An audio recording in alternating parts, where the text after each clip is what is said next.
श्रीमद् वाल्मीकि रामायण अरण्यकांड 37वां सर्ग 25 श्लोक। सारांश। मारीच का रावण को श्री रामचंद्र जी के गुण और प्रभाव बताकर सीताहरण के उद्योग से रोकना। आरंभ। ओम श्री गणेशाय नमः। ओम श्री सीतारामचंद्राभ्याम नमः। श्लोक 1 से 10। राक्षसराज रावण की पूर्वोक्त बात सुनकर बातचीत करने में कुशल महातेजस्वी मारीच ने उसे इस प्रकार उत्तर दिया। राजन, सदा प्रिय वचन बोलने वाले पुरुष तो सर्वत्र सुलभ होते हैं, परंतु जो अप्रिय होने पर भी हितकर हो, ऐसी बात के कहने और सुनने वाले दोनों ही दुर्लभ है। तुम कोई गुप्तचर तो रखते नहीं और तुम्हारा हृदय भी बहुत ही चंचल है। निश्चय ही तुम श्री रामचंद्र जी को बिल्कुल नहीं जानते। वे पराक्रमोचित गुणों में बहुत बड़े चढ़े तथा इंद्र और वरुण के समान हैं।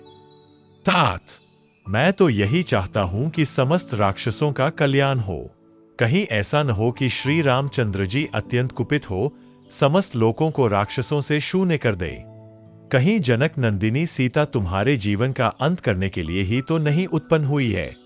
कहीं ऐसा न हो कि सीता के कारण तुम्हारे ऊपर कोई बहुत बड़ा संकट आ जाए।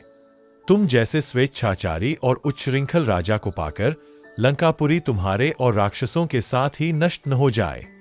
जो राजा तुम्हारे समान दुराचारी, स्वेच्छाचारी, पापपूर्ण विचार रखने वाला और खोटी बुद्धि वाला होता है, वह अपने स्वजनों का तथा समूचे राष्ट्र का भी विनाश कर डालता है।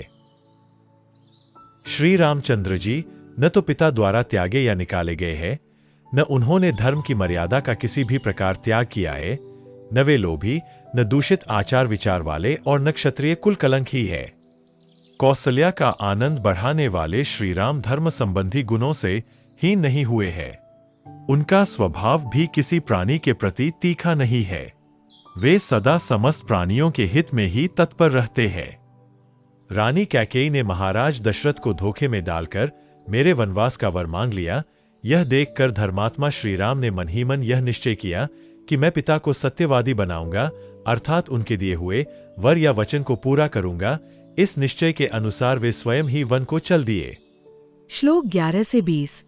माता कैकेयी और पिता राजा दशरथ का प्रिय करने की इच्छा से ही वे स्वयं राज्य और भोगों का परित्याग करके दंडकवन में प्रविष्ट हुए हैं। श्री राम क्रूर नहीं है, वे मूर्ख और अजितेंद्रिय भी नहीं है। श्री राम में मिथ्या भाषण का दोष मैंने कभी नहीं सुनाए। उनके विषय में तुम्हें ऐसी उल्टी बातें कभी नहीं कहनी चाहिए। श्री राम धर्म के मूर्तिमान स्वरूप है। वे साधु और सत्य पराक्रमी हैं। जैसे इंद्र समस्त देवताओं के अधिपति है, उसी प्रकार श्री राम भी संपूर्ण जगत के राजा है। उनकी पत्नी विदेह राजकुमारी सीता अपने ही पतिव्रते के तेज से सुरक्षित है। जैसे सूर्य की प्रभा उससे अलग नहीं की जा सकती, उसी प्रकार सीता को श्री राम से अलग करना असंभव है। ऐसी दशा में तुम बलपूर्वक उनका अपहरण कैसे करना चाहते हो? श्री राम प्रज्वलित अग्नि के समान हैं। बाण ही उस अग्नि की ज्वाला है। धनुष और खड्ग ही उसके लिए ईंधन का काम करते हैं। तुम्हें युद्ध के लिए सहसा उस अग्नि में प्रवेश नहीं करना चाहिए। धनुष ही जिसका फैला हुआ दीप्तिमान मुख है और बाण ही प्रभा है, जो अमर्ष में भरा हुआ है। धनुष और बाण धारण किए खड़ा है, रोषवश तीखे स्वभाव का परिचय देता है और शत्रु सेना के प्राण लेने में समर्थ है। उस रामरूपी यमराज के पास तुम्हें यहां अपने राज्य सुख और प्यारे प्राणों का मोह छोड़कर सहसा नहीं जाना चाहिए। जनक किशोरी सीता जिनकी धर्म पत्नी है, उनका तेज अप्रमेय है। श्री रामचंद्र जी का धनुष उनका आश्रय है।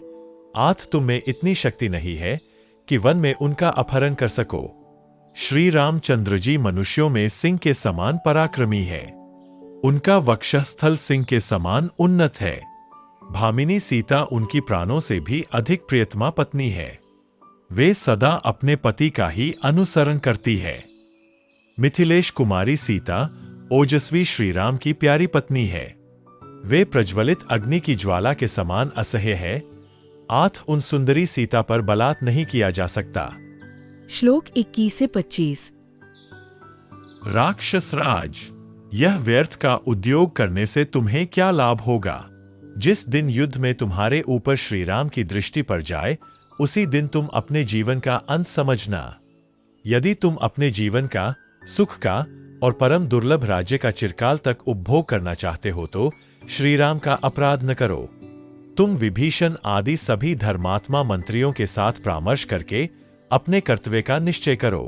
अपने और श्री राम के दोषों तथा गुणों के बलाबल पर भली भांति विचार करके अपनी और श्री रामचंद्र जी की शक्ति को ठीक ठीक समझ लो।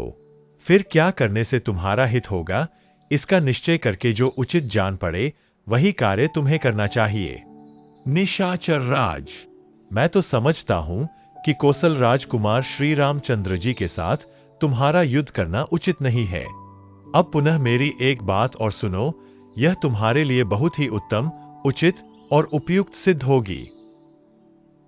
इस प्रकार श्री वाल्मीकि निर्मित आर्ष रामायण आदि काव्य के अरण्यकांड में 37वां सर्ग पूरा हुआ। Presented by doctor T.K. Bansal, a blind scientist. Please like and share this video, and don't forget to subscribe my channel. Jai Shri Ram.